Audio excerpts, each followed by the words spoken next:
Cruzeiro tem muitas especulações aí nos últimos dias, a última delas o Gabri Martínez, que é o jogador espanhol que joga no Braga, 22 anos, o Brian Medina, aí os primeiros zagueiros, né, que as funções de zagueiro e atacante são funções carentes aí no Cruzeiro, e o Cruzeiro chegou a buscar e sondar alguns jogadores desses no mercado.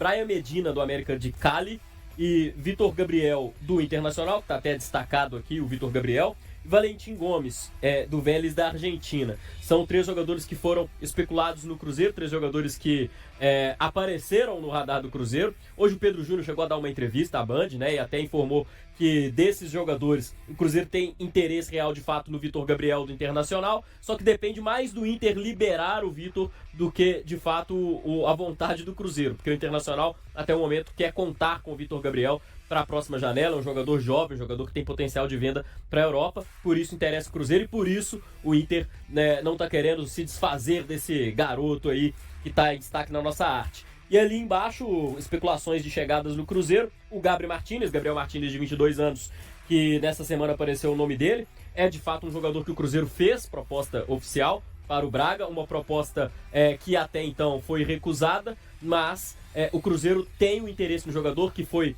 um jogador que foi avaliado pelo Leonardo Jardim e pelo gerente de scout do Cruzeiro, Joaquim Pinto, e o Marino Inestrosa do Atlético Nacional da Colômbia, esse sim, um jogador mais difícil de contratar, porque tem a multa alta, tem interesse de clubes da Europa, e agora a imprensa internacional já noticiando o interesse do Botafogo, do John Textor, e aí pode fazer aquela ponte que vários jogadores do Botafogo fizeram, né? Joga no Botafogo, vai pro Lyon.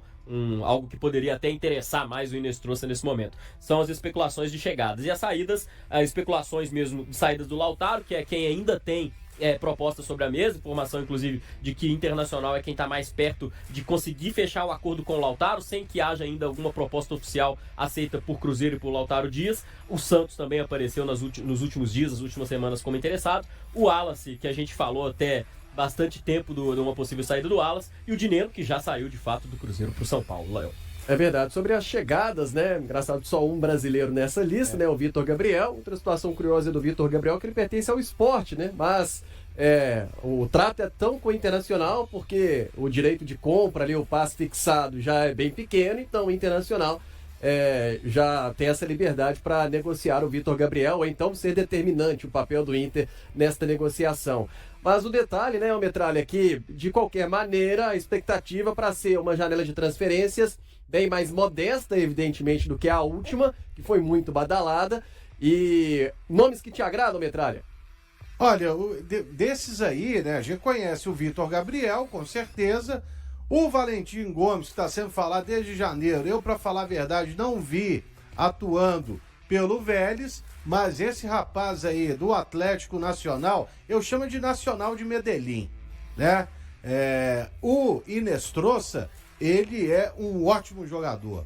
Os jogos que eu vi dele contra o Bahia inclusive ele foi expulso no jogo contra o Internacional em Porto Alegre, mas depois ele matou o Inter lá em Medellín. É um jogador rápido, forte, driblador, joga pelo lado direito do campo. Esse aí seria uma ótima contratação, sem dúvida alguma. E sem contar que ele é novo, né? Então ele se encaixa muito no perfil daquilo que o Cruzeiro busca hoje. Mas essa informação do Lucas aí, pra mim é até surpreendente, porque o Botafogo buscou um jogador aí na Colômbia ontem. Lá, agora eu não vou me lembrar, no Júnior Barranquilla. Só não vou me lembrar do nome dele. Mas é um jogador jovem também. E me parece que para a mesma posição, para jogar pelo lado direito e para ser ali, talvez uma opção para o Arthur. O Arthur custou 13, 14 milhões de euros que o Botafogo pagou nele junto ao Zenit. A gente se lembra até do interesse do Atlético. Mas o Inestrosa seria realmente jogador que realmente agradaria e muito a torcida cruzeirense. Pelo menos não são jogadores milionários, né, Seabra? Porque o Leonardo Jardim falou uma vez que os milionários não podem jogar juntos, né? Então, mas, como disse o Léo, são jogadores jovens e que entram nesse perfil de uma entrega física muito grande que é esperada. A gente conhece mais realmente o Valentim Gomes e o Vitor, claro, o Vitor Gabriel. O Gabriel, do Inter, né? Que a gente já viu por aqui e tudo. Os outros jogadores estão no mesmo perfil, né? O Leonardo Jardim, que é quem interessa, porque ele que indica, ele tem a chave do futebol do Cruzeiro hoje, ele tem feito um ótimo trabalho. Então, se ele está indicando e ele está aprovando, é esperar para ver o que o Cruzeiro agora. Certo é que o Cruzeiro parece, pelo menos a gente não está tendo tanta notícia, mas o Cruzeiro parece atuante no mercado, né? O Cruzeiro parece que está realmente buscando, e eu acho que tem que buscar. Zagueiro é fundamental, o Cruzeiro tem que buscar nesse momento, né? E aí tem que pensar em outro atacante, mais 2 atacantes de beirada ali, como o próprio Pedrinho deixou claro aí recentemente. Parece que o Cruzeiro, então, está atuante no mercado, mas esse tipo de negociação também é interessante, né? Na boca miúda, como a gente costuma dizer aqui, né? Ninguém fica muito sabendo e tal. De repente aparece o jogador aí, né? Ô, Lucas, falamos ali sobre as saídas, né? Imagina a mais complicada do Wallace, né? Porque é um jogador muito caro, né? É um jogador caro que demonstrou interesse de permanecer no Cruzeiro, de ter mais oportunidades, mais minutagens. A gente sabe, vai apurando também, que o Leonardo Jardim é um jogador, é um técnico que gosta de recuperar jogador e tem essa conversa de tentar recuperar o Wallace. Ele teve esse tipo de conversa também com o próprio Lautaro Dias, que ficou até um pouco na dúvida sobre sair do Cruzeiro ou não, porque o Leonardo Jardim deu a entender que vai dar mais minutagem para ele.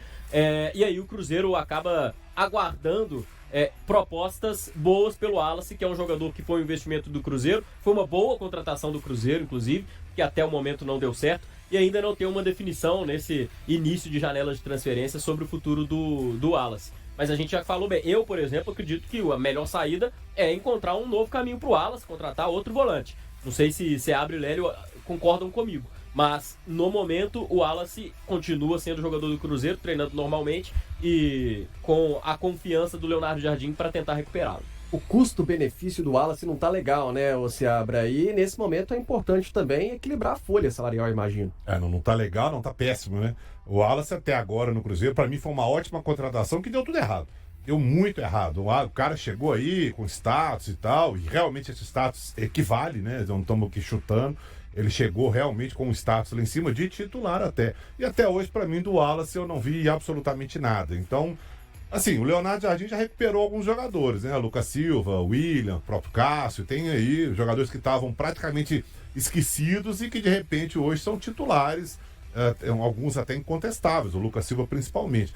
Mas não sei, eu acho que respirar novos ares às vezes faz bem. Eu acho que o Wallace deveria realmente, se tiver uma proposta, e ele não tá querendo sair, mas acho que o Cruzeiro não dificultaria não, viu?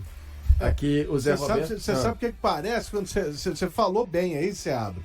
Aí eu fui pegar um gancho. É a mesma coisa de uma banda de pagode contratar o Igor Cavaleira.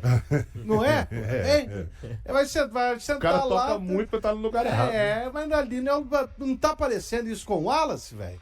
Dá uma sensação, né? E a gente tinha tanta expectativa em relação ao futebol dele, e de repente ele hoje é um jogador que talvez esteja atrás aí, até mesmo Murilo, né? O jovem jogador. Sim, Murilo Hickman, sabe? De repente ele pode estar na fila atrás do Murilo já, vai saber. 10 de julho, janela aberta oficialmente. E o Paulo Pelaio tinha dado aquela entrevista aqui falando sobre, até antes do jogo do Grêmio, de apresentar novidades, né? Que tinha essa expectativa, com conversas em andamento. Aí eu não sei se lá naquele momento da entrevista, né? Se uma dessas conversas já era proposta pelo Gabriel Martins, né? Porque o que aconteceu? O Cruzeiro conversou com o staff do jogador, com o próprio clube, e eles falaram, enviou uma proposta oficial, que aí a gente vai debatendo em cima disso, né? E o Cruzeiro enviou dentro daquilo que ele considerava, mas essa proposta foi recusada. E óbvio, né? Foi ontem que alguém falou: o Cruzeiro mandou a proposta sem ter conversa nem nada antes, né? Não, teve conversa e ali entendimentos de que, dependendo da proposta e com o staff, né? Você tem a ideia ali mais ou menos de valores, né? Mas o que é óbvio também e acontece em muitas negociações você tendo uma proposta em mãos, você já começa a ter, primeiro, né? Isso aí, se não for com um time que fez a proposta, você vai ao mercado, né? Ou deixa vazar a informação, como acho que aconteceu por parte do Braga. Mas até conversando com uma pessoa ontem, E aí essa pessoa já me dizia que o Braga já...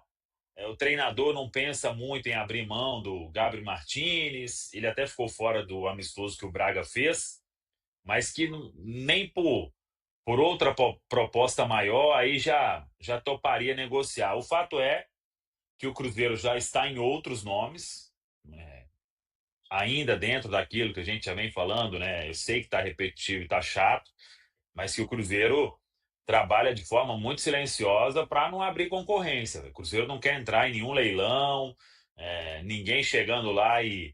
o Cruzeiro está oferecendo isso aí apenas, a gente oferece. Como acontece muito aqui no futebol brasileiro, né? Não, esse salário aí, a gente oferece tantos mil a mais, e aí começa a virar aquela loucura que todo mundo já sabe. Agora, não sei se vai ter aí alguma... tomara, né? Porque negociação... não tem negociação para ser fechada, mas isso em poucas horas pode mudar, né? Se você tem algumas conversas no mercado aí, o Cruzeiro tem, isso é um fato. Agora, chegar ali nesses denominadores aí comuns para ter esses reforços o mais rápido possível, né? O que sempre tem vindo lá do Cruzeiro é que 3 aí estourando, que deve ser o movimento do Cruzeiro no mercado, hein? 3 contratações, com muito ali jeitinho, iriam para 4 reforços aí, mas aí teria que sair alguém, né? E nem de saída tem movimentos, né, Caramuru? Muita gente aí falou sobre Gamarra, que isso e aquilo, estava perto, né? Lá ainda, quando começou ali o período de férias, né? Próximo de rescindir, tá indo para não sei onde, Olímpia, isso e aquilo, e nada. Proposta também para Lautaro, nada. O Cruzeiro passará a focar mais no contrato de Matheus Pereira no início desta janela de transferências. Com um vínculo até meio do próximo ano, o jogador, que poderá fechar um pré-contrato com outra equipe ao final da temporada, já começou conversa sobre uma possível renovação com o clube. Dada a movimentação intensa no mercado internacional de futebol a partir deste mês, o Cruzeiro se preocupa em dar início às negociações para estender o contrato do meia. A situação será avaliada por Leonardo Jardim, levando em conta o planejamento a médio prazo do clube. O vice-presidente do Cruzeiro, Pedro Júnior, em entrevista à TV Bandeirantes, afirmou que as tratativas com os representantes do jogador já foram iniciadas. Em relação à renovação do Matheus Pereira, ele possui contrato com o Cruzeiro até o meio do ano que vem. Já estamos tendo conversas com seus representantes. Nossa prioridade é renovar com Matheus. Ele é um jogador muito ligado ao clube e possui um profissionalismo exemplar. A negociação não será simples. Já iniciamos as conversas com seus agentes e há diversos fatores envolvidos, pois ele é um jogador valorizado no mercado e tem possibilidades fora. Vamos agir dentro das condições do clube, buscando o que seja melhor para o Cruzeiro e para Matheus. Estamos em busca dessa renovação. Matheus Pereira consolidou seu espaço com Leonardo Jardim, que sempre deixou claro que a posição do camisa 10 não é garantida no elenco. No entanto, o atleta se tornou uma presença fixa entre os titulares, tendo iniciado em 13 dos 17 jogos oficiais sob a direção do treinador. Antes disso, ele chegou a cogitar uma saída do Cruzeiro. No final da última janela, esteve muito próximo de firmar um contrato milionário com o Zenit, da Rússia. O acordo ultrapassaria os 100 milhões de reais, resultando em um lucro para a Raposa. Nos instantes finais da janela de transferências russa, houve um desentendimento entre Matheus Pereira e o Zenit, que acabou desistindo da negociação. O meia inclusive passou por exames médicos em Belo Horizonte. Matheus Pereira também perdeu algumas sessões de treinamento devido às tratativas em andamento. Por conta disso, Leonardo Jardim decidiu não convocá-lo para o jogo da semifinal contra o América no Campeonato Mineiro. O confronto terminou empatado e o Cruzeiro foi eliminado nos pênaltis. Nos dias subsequentes, o Cruzeiro ainda tentou incluir Matheus Pereira em uma possibilidade de troca por Luiz Araújo, do Flamengo, mas essa negociação não avançou. Na pré-temporada da Raposa nos Estados Unidos, o Palmeiras também demonstrou interesse no jogador. E aí, galera, o que acharam? Deixem suas opiniões nos comentários. Não se esqueçam de deixar o like, se inscrever no canal e ativar o sininho para receber as notificações. Até mais, Nação Celeste! Vamos pra frente!